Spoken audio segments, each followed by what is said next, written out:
If you're new here, welcome. Consider subscribing and becoming part of the channel family. The signal from the edge.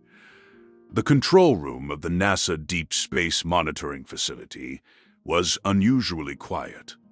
Rows of glowing screens illuminated the dark room in cold blue light. Engineers and astrophysicists sat at their stations, eyes locked onto streams of cosmic data pouring in from the outer reaches of the solar system. Beyond the reinforced glass walls of the facility, night covered the desert like a black ocean. But inside the control room, something strange had just appeared. A signal. Dr. Elena Carter leaned closer to her monitor, adjusting her glasses as numbers flickered across the screen. At first, she thought it was noise. Cosmic radiation constantly interfered with deep space communications. It happened all the time. Usually, the computers filtered it automatically. But this was different. The waveform repeated. Perfectly. Her fingers hovered above the keyboard. That's impossible. She ran the scan again. The signal pulsed through the speakers softly. Beep, beep, beep. Every engineer in the room slowly turned toward the sound. Elena's colleague, astrophysicist Daniel Cho, rolled his chair over. "What are you looking at?" Elena didn't answer immediately. Her eyes were wide.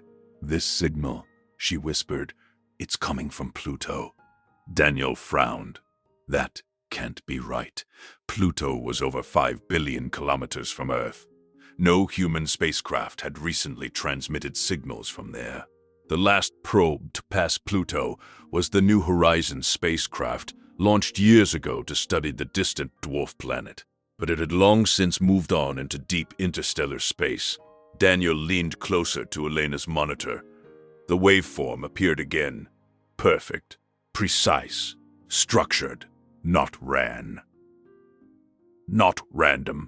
His expression changed instantly. "That's not background noise." "No," Elena said quietly. "It's a pattern." Daniel's heart began to beat faster. Signals in space came in many forms. Radio bursts, pulsars, magnetic interference. But patterns meant intelligence. "Run a spectral analysis," Daniel said.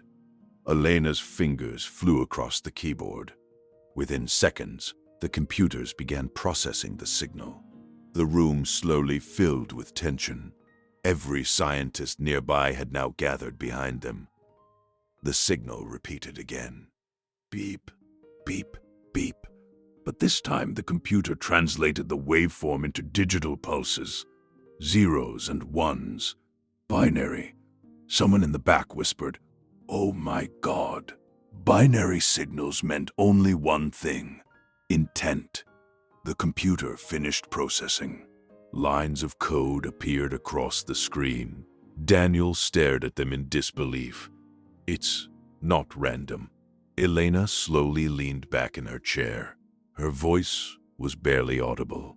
"It's structured, like a message." Silence fell across the control room. A message from Pluto. But that made no sense. Pluto was a frozen dwarf planet. Surface temperature, minus 229 degrees Celsius. Atmosphere, almost non-existent. No life. No technology. Nothing capable of sending signals. Daniel rubbed his forehead nervously. "Check the origin point again." Elena nodded. She opened the deep space tracking data. A map of the solar system appeared on the large central display. Planets rotated slowly in digital orbit. Mercury, Venus, Earth, Mars, Jupiter, Saturn, Uranus, Neptune, and far beyond them all, Pluto. A blinking red marker appeared. Right on Pluto, the room erupted with confused murmurs. "That's impossible." Maybe it's a reflection, or a satellite. But Elena knew something was wrong. Very wrong. The signal pulsed again. this time louder. The speakers emitted the sound sharply. Beep, beep, beep. Daniel's eyes widened.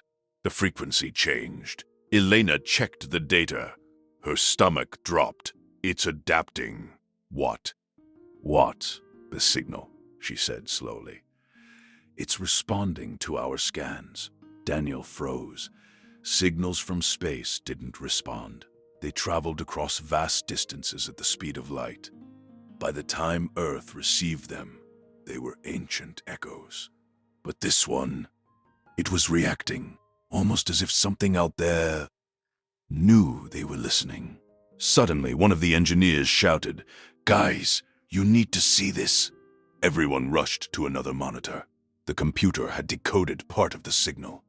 The binary numbers rearranged themselves. Then they transformed into something even stranger. Coordinates. Precise spatial coordinates. But not just any coordinates. They pointed directly at Earth.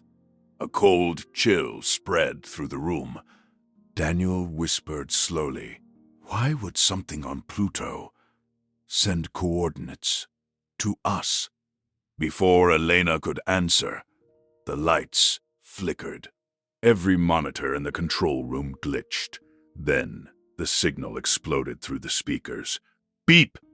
The waveforms stretched across the screens violently. The computers struggled to process the sudden data surge. Elena's terminal flashed red. Signal intensity increasing. Daniel looked at the incoming data. His face turned pale. It's not just a signal anymore. What do you mean? He swallowed. It's a transmission. Suddenly, the central screen filled with a massive data stream. Millions of bits pouring into Earth's systems. Images, algorithms, unknown symbols. And then the computer froze. For 3 long seconds, nothing moved. Then a single line of translated text appeared on the screen. Simple, clear, terrifying. You were not supposed to hear this. The control room went completely silent. Elena felt the blood drain from her face. Daniel whispered in disbelief, "That wasn't meant for us." The speakers crackled again, but this time the signal wasn't mechanical. It almost sounded like a voice.